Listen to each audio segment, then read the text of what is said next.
अस्सलाम वालेकुम, welcome back to my YouTube channel. आज की इस वीडियो में हम देखेंगे जॉइंट्स को। Joint is a junction between two और मोर बोन्स और cartilages. It is a device to permit movements.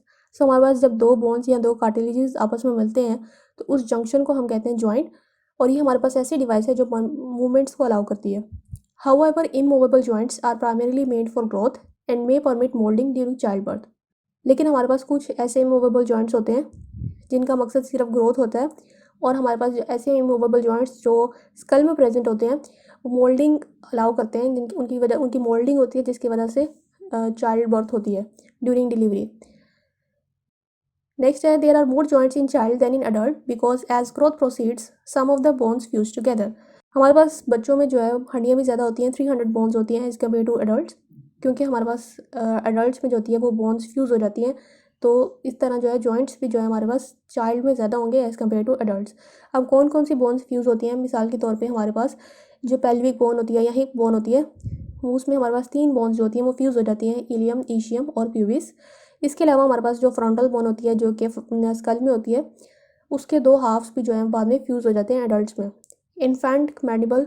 इसके अलावा जो हमारे पास वर्टिब्रास देखें तो 5 सैक्रल वर्टिब्रास जो हैं वो भी बाद में फ्यूज़ हो जाते हैं। इसी तरह जो कॉक्सिजियल वर्टिब्रास होते हैं 4, वो फ्यूज़ होकर 1 बना लेते हैं। सो इस डायग्राम में हम देख सकते हैं कि पेल्विक बोन दिखाई हुई है जिसमें हमारे पास इलियम, इशियम और प्यूबिस 3 बोन्स जो हैं वो फ्यूज़ हुई हैं और एक पेल्विक बोन बन रही है। इसी तरह हमारे पास दूसरी डायग्राम में इन्फेंट का मैंडिबल दिखाया हुआ है और एडल्ट का मैंडिबल दिखाया हुआ है। नेक्स्ट हमारे पास है क्लासिफिकेशन ऑफ जॉइंट्स। तो हम क्लासिफिकेशन देखेंगे स्ट्रक्चरल, रीजनल, फंक्शनल और अकॉर्डिंग टू आर्टिकुलेटिंग बोन्स। सबसे पहले हम देखेंगे स्ट्रक्चरल क्लासिफिकेशन को। स्ट्रक्चरल क्लासिफिकेशन में हम 3 मेजर टाइप्स को देखेंगे। फाइब्रस जॉइंट कौन से होते हैं, कार्टिलेजिनस जॉइंट कौन से होते हैं और साइनोवियल जॉइंट कौन से हो सकते हैं। अब हमारे पास फर्दर क्लासिफिकेशन दी हुई है। फाइब्रस जॉइंट में हमने पढ़ने हैं सुचर्स, सेंडेस्मोसिस एंड गोम्फोसिस।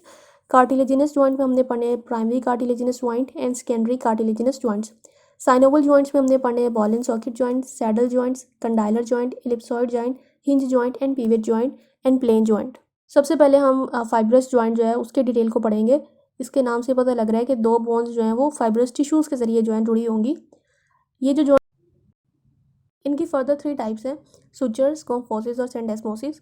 सबसे पहले सुचर्स को देखते हैं। ये स्कल में प्रेजेंट होते हैं और ये इमूवेबल होते हैं according to the shape of bony margins. Sutures जो होते हैं वो हमारे पास प्लेन भी हो सकते हैं, सीरेट भी हो सकते हैं और स्क्वेमस भी हो सकते हैं। प्लेन सुचर वो होता है जो कि इंटरनेजल सुचर हो, यानी जो नेजल बोन के दरमियान में प्रेजेंट हो उसको इंटरनेजल सुचर कहते हैं, जो कि प्लेन होगा। सीरेट जो होगा वो हमारे पास इंटरपेराइटल सुचर होगा, यानी 2 पैराइटल बोन्स के दरमियान में होगा। और स्क्वेमस सुचर जो होगा वो फैन शेप होगा, जो कि टेम्पोरल बोन और पैराइटल बोन के दरमियान में होगा, इसलिए इसकी एग्जांपल है टेम्पोरोपेराइटल सुचर। सो इस डायग्राम में हम देख सकते हैं एक तरफ हमारे पास फ्रंट व्यू दिखाया हुआ है और एक तरफ से साइड व्यू दिखाया हुआ है। फ्रंट व्यू में अगर हम देखें नेजल बोन है तो उसको जो है इंटरनेजल सुचर जो है वो दिखाया हुआ है, जो कि प्लेन होगा। इसके अलावा अगर सेकंड डायग्राम में देखें तो रेड कलर से जो है वो हमारे पास फैन शेप जो सुचर दिखाया हुआ है वो स्क्वेमस सुचर होगा, जो कि टेम्पोरोपेराइटल सुचर होगा। नेक्स्ट हमारे पास है सेंडेस्मोसिस।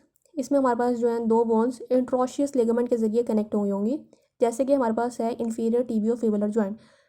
ये जो हमारे पास इंट्रोशियस लिगामेंट होता है ये 2 बोन्स को ज्वाइन करके रखता है। हमारे पास जैसे टिबिया और फिबुला आपस में कनेक्ट हुई होती हैं, इसके अलावा ये ऊपर जॉइंट बना रही होती हैं फीमर के साथ और बिलो जो है वो एंकल जॉइंट बना रही होती हैं। लेकिन ये आपस में जो कनेक्ट हुई होती हैं वो इंट्रोशियस लिगामेंट के जरिए कनेक्ट हुई होती हैं। सो इस जॉइंट को हम सेंडोस्मोसिस कहेंगे। मिसाल के तौर पे जो है हमारे पास जो tibia fibular inferior tibio fibular joint होगा वो सेंडेस्मोसिस होगा। गोम्फोसिस जो हमारे पास जो हमारे टीथ जो हैं वो बोनी सॉकेट में जो है अटैच हुए होंगे, तो इसलिए उस वाले जॉइंट को कहेंगे गोम्फोसिस। इस डायग्राम में हम देख सकते हैं कि हमारे पास जो डिस्टल टिबियो फिबुलर जॉइंट जो है वो हमारे पास एग्जांपल है इसकी सेंडोस्मोसिस की। और ये जो टिबिया और फिबुला बोन है ये आपस में इंट्रोशियस मेम्ब्रेन या इंट्रोशियस लिगामेंट के जरिए कनेक्ट हुई हुई है। नेक्स्ट इस डायग्राम में हम देख सकते हैं गोम्फोसिस दिखाए हुए हैं, जिसके जरिए हमारे पास जो टूथ है वो हमारे पास अटैच हुआ हुआ है सॉकेट में, और इस जॉइंट को हम कहेंगे गोम्फोसिस। ये फाइब्रस जॉइंट है। नेक्स्ट है हमारे पास कार्टिलेजिनस जॉइंट। इसमें हमने 2 टाइप्स पढ़ी थी, प्राइमरी और secondary. So primary cartilaginous joint ऐसे होते हैं, इनको हम हाइलिन कार्टिलेज जॉइंट्स भी कहते हैं। इनमें हमारे पास बोन्स जो हैं वो हाइलिन कार्टिलेज से जुड़ी होती हैं, so that the joint is immovable and strong. These joints are temporary in nature because after a certain age the cartilaginous plate is replaced by bones. अब इन जॉइंट्स में ऐसा होता है कि ये हमारे पास बोन्स ये बाद में ये ये जो हमारे पास बोन्स हैं ये कार्टिलेजेस हाइलिन कार्टिलेज के ज़रिए जुड़ी होती हैं, लेकिन बाद में वो कन्वर्ट हो जाती हैं बोन में, यानी वो जो कार्टिलेजिनस प्लेट है वो बोन में रिप्लेस हो जाती है, जिस प्रोसेस को हम कहते हैं सिनोस्टोसिस, इसलिए इनको कहते हैं प्राइमरी कार्टिलेजिनस जॉइंट। मिसाल के तौर पे हमारे पास जो है joint between epiphysis and diaphysis of growing long bones. हमारे पास जो लॉन्ग बोन्स उनके होती हैं उनके पार्ट्स होते हैं एपिफाइसिस और डायफाइसिस, तो उनके दरमियान में जो जॉइंट बनता है वो प्राइमरी कार्टिलेजिनस जॉइंट होता है, जो कि बाद में कन्वर्ट हो जाता है बोन में। नेक्स्ट हमारे पास है स्फीनो ऑसिपिटल जॉइंट, जो कि स्फीनोइड बोन और ऑसिपिटल बोन के दरमियान में होगा। फर्स्ट कॉन्ड्रोस्टर्नल जॉइंट, जो कि कॉन्ट्रम यानी रिब्स और स्टर्नम के दरमियान में होगा। और कोस्टोकॉन्ड्रल जॉइंट जो होगा वो कोस्टल कार्टिलेज और रिब्स के दरमियान में होगा। इस डायग्राम में हम देख सकते हैं फर्स्ट रिब और स्टर्नम दिखाई हुई है, तो इसको जो जॉइंट को कहेंगे वो हाइलिन कार्टिलेज जिससे मार्क किया हुआ है। ये हमारे पास क्या है पोस्टोकॉन्ड्रल कॉन्ड्रोस्टर्नल जॉइंट होगा, जो कि कॉन्ट्रम यानी फर्स्ट रिब और स्टर्नम के दरमियान में होगा। इसके अलावा एपिफाइसिस और डायफाइसिस दिखाया हुआ है, उसके दरमियान में भी हाइलिन कार्टिलेज दिखाया हुआ है। सो ये भी हमारे पास प्राइमरी कार्टिलेजिनस जॉइंट है। और सेकंड डायग्राम में देखें तो स्फीनो ऑसिपिटल जॉइंट दिखाया हुआ है। नेक्स्ट है हमारे पास secondary cartilaginous joint. The articular surface are covered by thin layer of hyaline cartilage and united by a disc of fibro cartilage. So इसमें हमारे पास ये भी जो आर्टिकुलर सर्फेस होती है, यानी दो बोन्स के दरमियान में जो सर्फेस होगी जो आपस में ज्वाइन होगी उसको आर्टिकुलर सर्फेस कहेंगे। वो कवर हुई होगी थिन लेयर से, हाइलिन कार्टिलेज की थिन लेयर से कवर हुई होगी, और वो आपस में जुड़े होंगे फिब्रो कार्टिलेज डिस्क से। These joints are permanent. ये जॉइंट्स जो हैं परमानेंट होते हैं, जिस तरह प्राइमरी जो होते हैं वो बाद में बोन्स में कन्वर्ट हो जाते हैं, ये जॉइंट्स बाद में बोन्स में कन्वर्ट नहीं होते और ये थ्रू आउट लाइफ प्रेजेंट होते हैं। In this respect symphysis menti is misnomer as it is synostosis. सिवाय हमारे पास जो है वो सिम्फाइसिस मेंटाई जो कि दो मैंडिबल बोन के दरमियान में होता है, उसके अलावा बाकी जो है सेकेंडरी कार्टिलेजिनस जॉइंट जो है वो थ्रू आउट लाइफ प्रेजेंट होते हैं, क्योंकि सिम्फाइसिस जो मेंटाई है ये बाद में जो है बोन में कन्वर्ट हो जाता है। Typically, the secondary cartilaginous joint occur in the median plane of the body and permit limited movements due to compressible pad of fibrocartilage, such as in pubis symphysis and mandibulosternal joint. लेकिन हमारे पास जो secondary cartilaginous joint है वो हमारे पास limited movement allow करते हैं। ये मीडियन प्लेन में जितने भी जॉइंट्स बनते हैं, जैसे हमारे पास मैनिब्रियोस्टर्नल जॉइंट हो गया, जो कि मैनिब्रियम और स्टर्नम बॉडी ऑफ स्टर्नम के दरमियान में होगा। इसके अलावा प्यूबिक सिम्फाइसिस, जिसकी जरिए से हमारे पास दो प्यूबिक बोन जो आपस में जुड़ी होंगी। सो इस तरह के जो जॉइंट्स जो मिड में प्रेजेंट होंगे बॉडी की, उसको जो है सेकेंडरी कार्टिलेजिनस जॉइंट कहते हैं। सो इस डायग्राम में हम देखें तो हमारे पास मिड में जो रेड कलर से मार्कर दिखाया हुआ है वो हमारे पास मैनिब्रियोस्टर्नल जॉइंट है। नेक्स्ट डायग्राम में जो रेड से दिखाया हुआ कार्टिलेज वो जो है हमारे पास सिम्फाइसिस प्यूबिस है। और ये दोनों जो है सेकेंडरी कार्टिलेजिनस जॉइंट है, जो कि लिमिटेड मूवमेंट अलाउ कर देंगे और ये मिड लाइन में बॉडी के प्रेजेंट होते हैं। सो हमारे पास जो दोनों जॉइंट्स प्राइमरी और सेकेंडरी में जो डिफरेंस है वो यही है कि प्राइमरी जो है वो बाद में कन्वर्ट हो जाते हैं बोन्स में, लेकिन जो हमारे पास सेकेंडरी कार्टिलेजिनस जॉइंट है वो थ्रू आउट लाइफ प्रेजेंट होते हैं। लेकिन उनमें एक एक्सेप्शन है सिम्फाइसिस मेंटाई की, जो कि मैंडिबल में प्रेजेंट होता है, लेकिन बाद में वो बोन में कन्वर्ट हो जाता है। लेकिन ये जो हमारे पास मैनिब्रियोस्टर्नल जॉइंट है और सिम्फाइसिस प्यूबिस है, ये थ्रू आउट लाइफ प्रेजेंट होते हैं और लिमिटेड मूवमेंट अलाउ करते हैं। नेक्स्ट हमारे पास साइनोवियल जॉइंट, ये थोड़े ज़रा डिटेल से हैं। साइनोवियल जॉइंट जो है सबसे ज़्यादा इवॉल्व होते हैं और मोबाइल टाइप ऑफ जॉइंट होते हैं। इसकी अब हमने डिफरेंट टाइप्स ऑफ जॉइंट्स मतलब मूवमेंट्स देखनी है, जैसे फ्लेक्शन, एक्सटेंशन, सर्कमडक्शन। सो इसको हमने अच्छे से याद रखना है। इनको हमने क्लासीफाई किया हुआ है उनकी मूवमेंट्स के लिहाज से, जैसे कि हमारे पास है types of joint, plane joint, uniaxial joint, biaxial joint, multi axial और ball and socket joint. So सबसे पहले हमारे पास है 4 टाइप्स हैं। सबसे पहले है प्लेन और ग्लाइडिंग टाइप जो होती है ना जॉइंट्स की, वो हमारे पास ग्लाइडिंग मूवमेंट अलाउ करते हैं। यूनिएक्सियल जॉइंट जो होते हैं वो हमारे पास हिंज जॉइंट और पिवट जॉइंट होते हैं। इनको आगे डिटेल से पढ़ेंगे कि इनको हिंज क्यों कहते हैं और इनको पिवट क्यों कहते हैं। जस्ट अभी हम उनकी मूवमेंट के लिहाज से इनकी क्लासिफिकेशन पढ़ रहे हैं। सो यूनिएक्सियल जॉइंट्स की एग्जांपल में हमारे पास है हिंज जॉइंट और pivot joint. Hinge joint flexion और एक्सटेंशन अलाउ करते हैं, जबकि जो पिवट जॉइंट होते हैं वो सिर्फ रोटेशन अलाउ करते हैं। बाईएक्सियल जॉइंट में हमारे पास कंडाइलर जॉइंट है और एलिप्सॉइड जॉइंट है। कंडाइलर जॉइंट जो है वो फ्लेक्शन, एक्सटेंशन और लिमिटेड रोटेशन अलाउ करते हैं, जबकि एलिप्सॉइड जॉइंट जो है वो फ्लेक्शन, एक्सटेंशन, एबडक्शन, एडक्शन और सर्कमडक्शन अलाउ करते हैं। मल्टी एक्सियल जॉइंट्स में जो एग्जांपल है सैडल जॉइंट की और बॉल एंड सॉकेट जॉइंट की, जो सारे सैडल जॉइंट्स होंगे वो flexion, extension, abduction, adduction, conjunct rotation allow करते हैं, जबकि बॉल एंड सॉकेट जॉइंट्स जो भी होंगे वो flexion, extension, abduction, spheroidal joint, adduction, circumduction और रोटेशन अलाउ करेंगे। हमने इसकी क्लासिफिकेशन देखें तो कौन कौन सी हमने पढ़ी है। प्लेन है, हिंज है, पीवेट, कॉन्डाइलर, इलिप्सॉइड, सैडल और बॉल एंड सॉकेट। इनको वन बाय वन हम देखते हैं। सबसे पहले हम देखते हैं प्लेन साइनोवियल जॉइंट्स। इनमें जो आर्टिकुलर सरफेस होती है वो हमारे पास प्लेन होती है, इसलिए इनको कहते हैं प्लेन जॉइंट्स। ये हमारे पास हमने पता है कि कौन सी मूवमेंट अलाउ करती हैं, ग्लाइडिंग मूवमेंट्स अलाउ करती हैं। मिसाल के तौर पे जो है हमारे पास हैंड के जॉइंट्स पहले गौर से देख लेते हैं। इंटरकार्पल जॉइंट्स यानी जो कार्पल बोन्स होती हैं उनके दरमियान में जो जॉइंट्स बन रहे होते हैं उन्हें इंटरकार्पल जॉइंट्स कहते हैं। और जो टार्सल बोन्स जो फुट में प्रेजेंट होती हैं जो कि 7 होती हैं, जबकि कार्पल बोन्स 8 होती हैं। और इंटरटार्सल जॉइंट्स होते हैं वो भी 7 होते हैं, और उनके दरमियान में जो जॉइंट्स बन रहे होते हैं आपस में वो प्लेन जॉइंट होते हैं। इसके अलावा joints between articular process of vertebra, दो वर्टिब्रास के दरमियान में जो जॉइंट्स होते हैं वो भी प्लेन जॉइंट्स होते हैं। इसके अलावा हमारे पास है क्रिकोथायरॉयड जॉइंट जो कि क्रिकॉइड और थायरॉयड कार्टिलेज के दरमियान में होगा। क्रिको एरिटेनॉइड जॉइंट भी हमारे पास क्रिकॉइड और एरिटेनॉइड कार्टिलेज के दरमियान में होगा। फिर हमारे पास है सुपीरियर टिबियो फिबुलर जॉइंट जो कि हमारे पास लेग में होगा, टिबिया और फिबुला बोन के दरमियान में। इंटरकॉन्ड्रल जॉइंट्स जो कि हमारे पास जो रिब्स होती हैं उनके दरमियान में जो जॉइंट्स होते हैं, यानी 5 से 9 रिब्स जो आपस में अपनी से ऊपर वाली रिब्स के साथ अटैच हुए होते हैं। वो जो जॉइंट्स बनेंगे उनको हम इंटरकॉन्ड्रल जॉइंट्स कहेंगे। कोस्टोवर्टेब्रल जॉइंट जो होगा वो हमारे पास वर्टिब्रा और रिब्स के दरमियान में होगा। इसके अलावा जो कोस्टो ट्रांसफर्स जॉइंट होगा वो हमारे पास रिब्स और जो हमारे पास वर्टिब्रा का ट्रांसफर्स प्रोसेस होता है उसके दरमियान में जॉइंट बनता है। नेक्स्ट है हमारे पास acromio clavicular joint with inter articular disc. Acromio clavicular joint जो होता है हमारे पास क्लेविकल बोन और स्कैपुला का एक एक्रीमियन प्रोसेस होता है उसके दरमियान में बनता है एक्रीमियो क्लेविकुलर जॉइंट। कार्पो मेटाकार्पल जॉइंट जो होते हैं वो हमारे पास कार्पल बोन्स और मेटाकार्पल जो कि 5 बोन्स होती हैं उनके दरमियान में बनता है, लेकिन उसमें से हमने फर्स्ट को निकाल देना है क्योंकि जो फर्स्ट वाला होगा वो कोई और जॉइंट होगा, वो प्लेन जॉइंट नहीं होगा। इसी तरह जो है टार्सो मेटाटार्सल जॉइंट होंगे जो कि हमारे पास टार्सल बोन्स और मेटाटार्सल बोन्स के दरमियान में होंगे। इसी तरह इंटर मेटाकार्पल, हमारे पास जो मेटाकार्पल बोन्स हैं या मेटाटार्सल्स बोन्स हैं वो जो आपस में जुड़ी हुई हैं वो जॉइंट भी जो होगा प्लेन जॉइंट होगा। इसी तरह chondro sternal joint accept first, यानी कॉन्ड्रम वैसे भी हमें पता है रिब्स को कहते हैं, और स्टर्नम के लिए जो 7 रिब्स अटैच होती हैं उस जॉइंट को हम कहते हैं chondro sternal joint except one first को निकाल के बाकी जो जॉइंट बनेगा वो प्लेन जॉइंट्स होंगे। और इसी तरह सेक्रो और इलियक के दरमियान में जो जॉइंट होगा उसको कहेंगे सेक्रो इलियक जॉइंट। इसमें से जो एग्जांपल्स आपको याद रहें वो आप लिख सकते हैं पेपर में, ताकि जो मैंने आपको एक्सप्लेन कर दी है ताकि आपको समझ आ जाए। इसमें अगर आप लोग पहले हैंड्स के जॉइंट लिख लें उसके बाद हम वर्टिब्रास के लिख सकते हैं।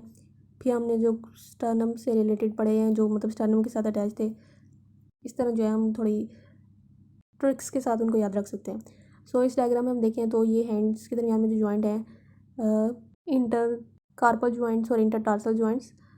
डायग्राम में सिर्फ इंटर कार्पल जॉइंट्स दिखाए हुए हैं। इस तरह कार्पो मेटाकार्पल जॉइंट्स जो कार्पल बोन्स और मेटाकार्पल बोन्स के दरमियान में, और जो हमारे पास मेटाकार्पल बोन्स आपस में जो से जुड़ी होंगी उन जॉइंट्स को भी प्लेन जॉइंट्स कहेंगे। नेक्स्ट डायग्राम में हम क्रिकोथायरॉयड जॉइंट दिखाया हुआ है जो कि क्रिकॉइड और थायरॉयड कार्टिलेज के दरमियान में होगा। इसी तरह क्रिकॉइड और एरिटेनॉइड कार्टिलेज के दरमियान में जो जॉइंट बनेगा उसको कहेंगे क्रिको एरिटेनॉइड जॉइंट। इस तरह इस डायग्राम में हमारे पास वर्टिब्रा शो किया हुआ है जो कि हमारे पास कोस्टोवर्टेब्रल जॉइंट होगा वो, और जो रिब्स और वर्टेब्रल के दरमियान में होगा वर्टिब्री के दरमियान में, और जो ट्रांसफर प्रोसेस होगा वर्टिब्रा उसके साथ जो रिब्स जॉइंट बनाएंगे उसको कहेंगे कोस्टो ट्रांसफर जॉइंट। नेक्स्ट हमारे पास हिंज जॉइंट है जिनमें हमारे पास आर्टिकुलर सरफेस जो होगी वो पुली शेप्ड होगी। There are strong collateral ligaments, ठीक है, इसके इर्द गिर्द जो है वो कोलेटरल लिगामेंट्स होंगे जो कि side to side movement allow करेंगे। ये जब हम हर अपर लिम्स में हर जॉइंट को डिटेल से पढ़ेंगे जैसे एल्बो जॉइंट, एंकल जॉइंट, तब हम कोलेटरल लिगामेंट्स के रोल को भी पढ़ेंगे और बाकी लिगामेंट्स को भी देखेंगे जो जो प्रेजेंट होते हैं। Movements are permitted in one plane around the transverse axis. अब हमारे पास जो ट्रांसफर्स एक्सिस होता है उसमें ये एक ही प्लेन में मूवमेंट अलाउ करते हैं। मिसाल के तौर पे एल्बो जॉइंट हो गया, एंकल जॉइंट हो गया, इंटरफेलेंजियल जॉइंट, ये सारे जो है हमारे पास हिंज जॉइंट होते हैं। पीवेट जॉइंट्स जो होते हैं वो आर्टिकुलर सरफेस उसमें comprises a central bony pivot surrounded by a osteoligamentous string. इसमें हमारे पास दरमियान में जो होता है वो बोनी पेग होता है यानी पीवेट होता है, और उसके इर्द गिर्द जो है वो लिगामेंटस स्ट्रिंग होती है। इसमें हमारे पास जो मूवमेंट होती है वो अराउंड वर्टिकल एक्सिस होती है और जस्ट वन प्लेन में होगी। हमारे पास हिंज जॉइंट में जो है वो मूवमेंट हो रही थी ट्रांसफर्स एक्सिस में के अलॉन्ग, जबकि हमारे पास पीवेट जॉइंट में वो लॉन्ग वर्टिकल एक्सिस जो है वो मूवमेंट अलाउ हो रही है जस्ट वन प्लेन में।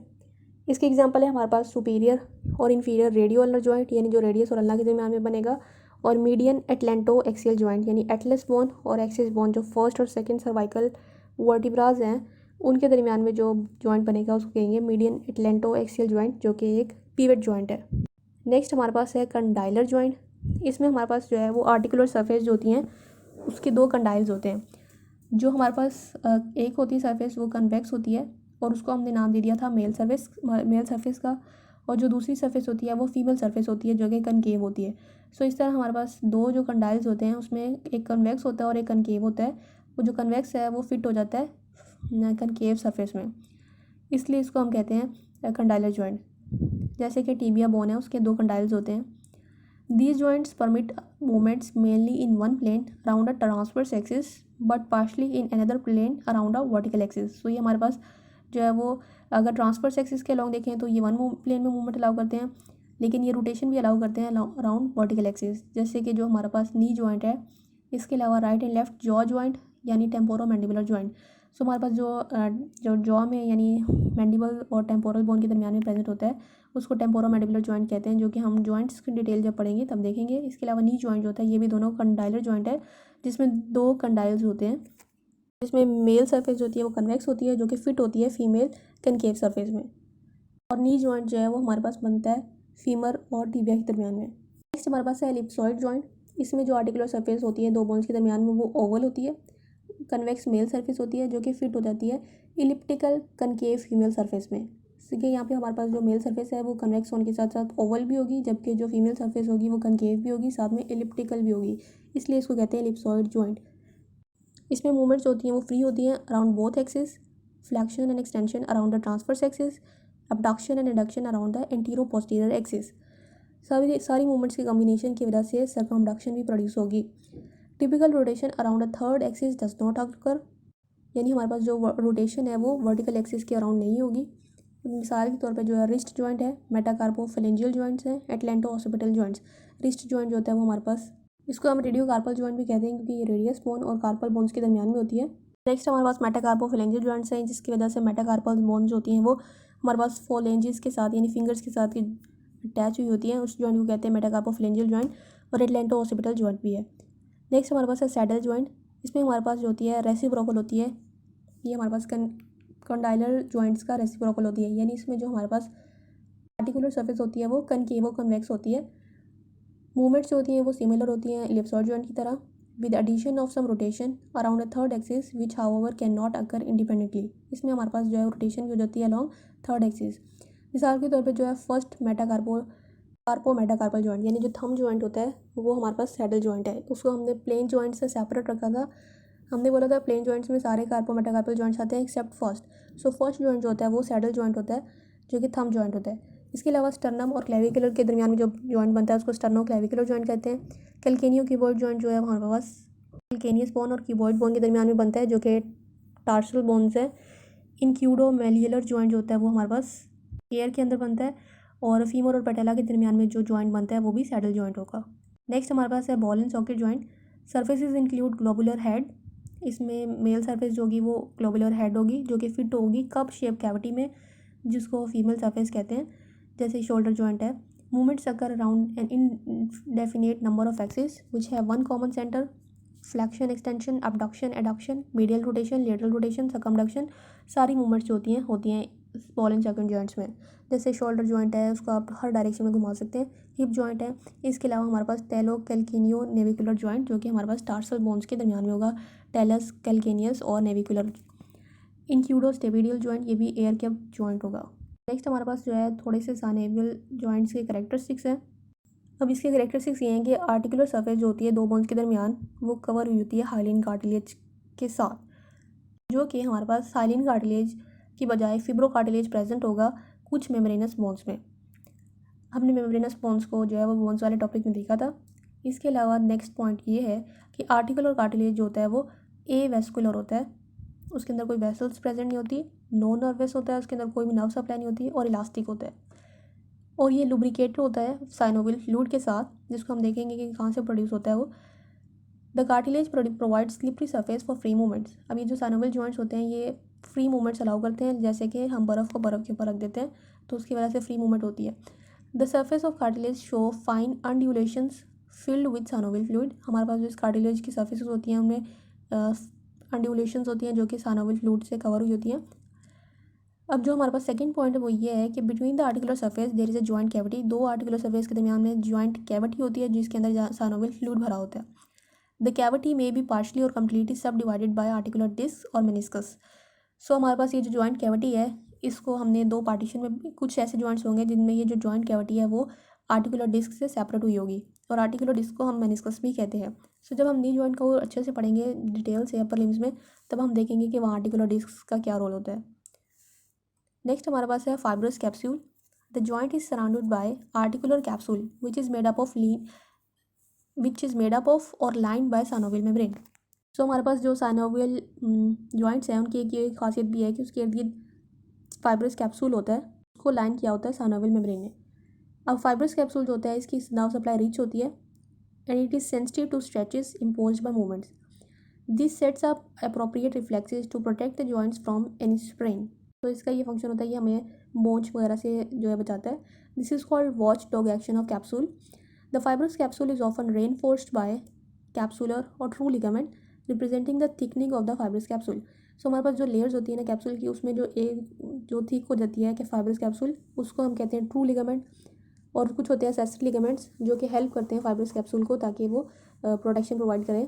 The accessory ligaments which may be intra और एक्स्ट्रा कैप्सुलर। सो हमारे पास फाइब्रस कैप्सूल को हमने देखा कि जॉइंट्स जो होते हैं वो कवर हुए होते हैं, एक आउटर कवर्स जिसको हम कैप्सूल कहते हैं फाइब्रस कैप्सूल, जिसको लाइन किया होता है साइनोवियल मेम्ब्रेन ने। इसकी नर्व सप्लाई भी रीच होती है, इसकी ये ब्लड सप्लाई भी होती है। इसके अलावा ये हमें प्रोटेक्ट करते हैं स्प्रेन से।